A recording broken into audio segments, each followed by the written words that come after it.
पिछले दिनों 12 फेल नाम की एक मूवी रिलीज़ हुई। मूवी देखने का अवसर प्राप्त हुआ तो मूवी बहुत ही प्रेरणादायक लगी और मेरी यह कविता, जिसका शीर्षक है लक्ष्य प्राप्ति, समर्पित है ऐसे ही कई व्यक्तियों को जो अपने अथक प्रयासों से अपनी किस्मत को बदलने का जज्बा रखते हों। तो कविता की पंक्तियाँ कुछ इस प्रकार है। प्रतिकूल परिस्थितियों में जो न छोड़े आस, प्रतिकूल परिस्थितियों में जो न छोड़े आस और दृढ़ता से करे सफलता का आह्वान, और दृढ़ता से करे सफलता का आह्वान।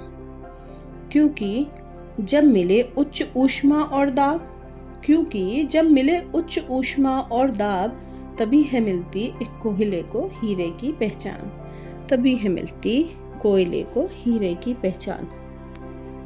मुरैना के एक गांव में जो था कभी गुमनाम, मुरैना के एक गांव में जो था कभी गुमनाम, दी अपने सपनों को उसने ऐसी ऊंची उड़ान, करके जीवन के संघर्षों को स्वीकार, करके जीवन के संघर्षों को स्वीकार, चल पड़ा घर से पाने को एक अलग मुकाम, चल पड़ा घर से पाने को एक अलग मुकाम।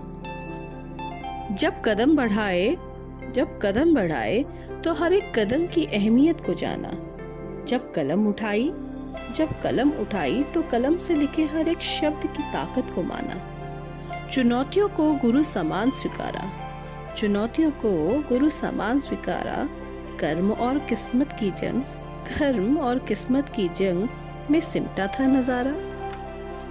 अर्जुन सा साधे निशाना था, अर्जुन सा साधे निशाना था, एक सपना जिसके लिए कांटों पर भी चल जाना था।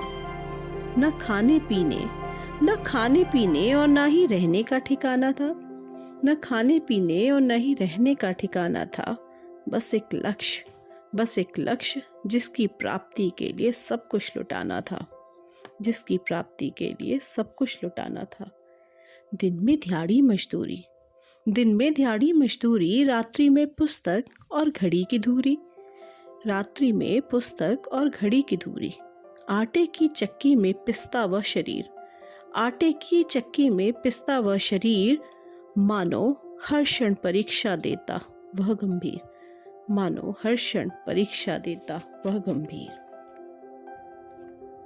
3 वर्ष 3 मौके और 1095 दिन, 3 वर्ष 3 मौके और 1095 दिन, जब प्रतीक्षा और परीक्षा लगते थे प्रतिबिंब, जब परीक्षा और प्रतीक्षा लगते थे प्रतिबिंब। बस यही उच्च दाब और ताप था, बस यही उच्च दाब और ताप था, मानो तपस्वी को ज्ञात था, मानो तपस्वी को ज्ञात था कि लक्ष्य के वह पास था, लक्ष्य के वह पास था। आज जो रौब से बैठा है आईपीएस की कुर्सी पर, आज जो रौब से बैठा है आईपीएस की कुर्सी पर, वो चला कभी था कांटों की राहों पर, वो चला कभी था कांटों की राहों पर। सदैव प्रेरित करता युवा पीढ़ी को, सदैव प्रेरित करता युवा पीढ़ी को, तत्पर रहो परिस्थिति रूपी तूफानों से टकराने को, तत्पर रहो परिस्थिति रूपी तूफानों से टकराने को। क्योंकि नौका पार हो जाती है, क्योंकि नौका पार हो जाती है, यदि इरादे तूफानी हो, यदि इरादे तूफानी हो।